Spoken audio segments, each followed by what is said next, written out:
Let me expand upon some of the things that I talked about at the town hall meeting this afternoon.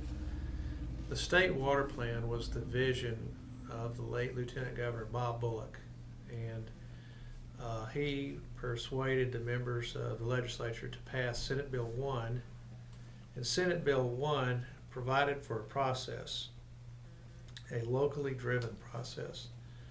The state's divided up into 16 regional areas.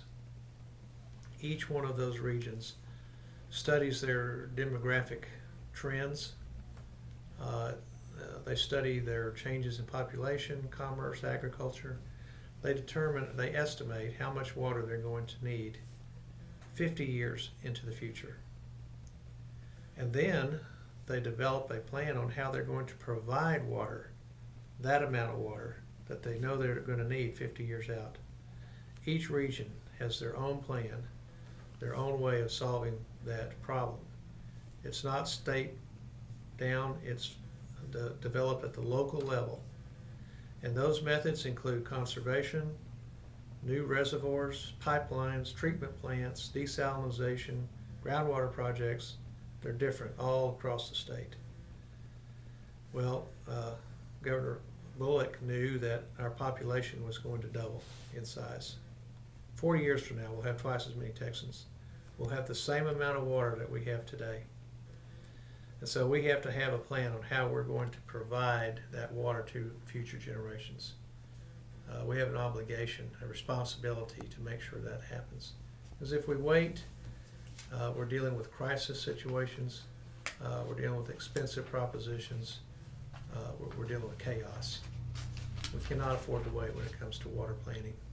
So he envisioned this process, and they provided for it in Senate Bill 1 back in 1995. Or maybe it was 97, I'm sorry, I don't remember. But since that time, local leaders and stakeholders have been having meetings, and they've been discussing the future needs and developing their plans.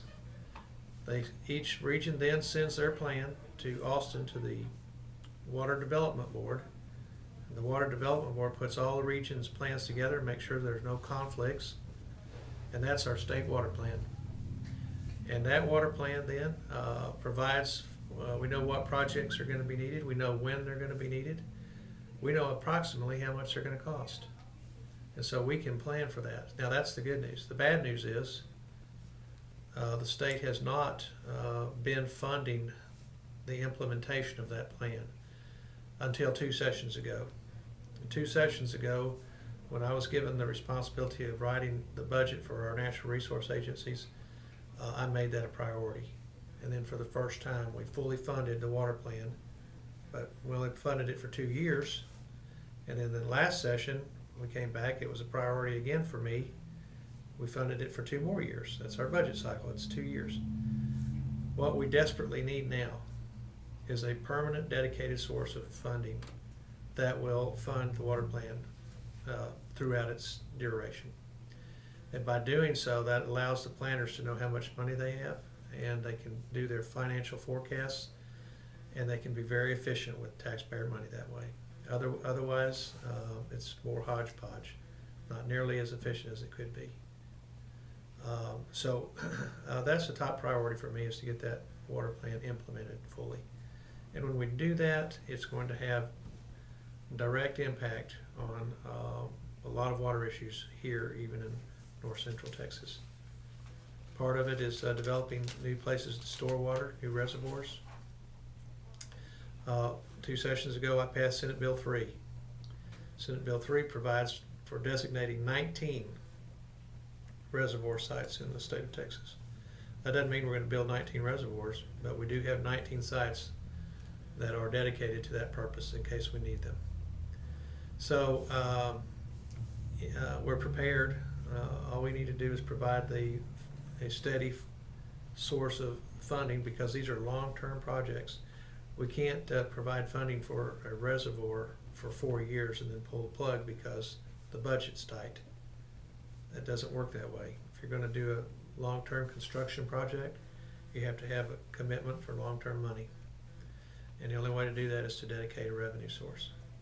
I'm going to have a Water Conference in Fort Worth on November the 16th and 17th. And the sole purpose of that conference is to raise awareness for the need to fund the implementation of our state water plan. Who will be attending that conference? We hope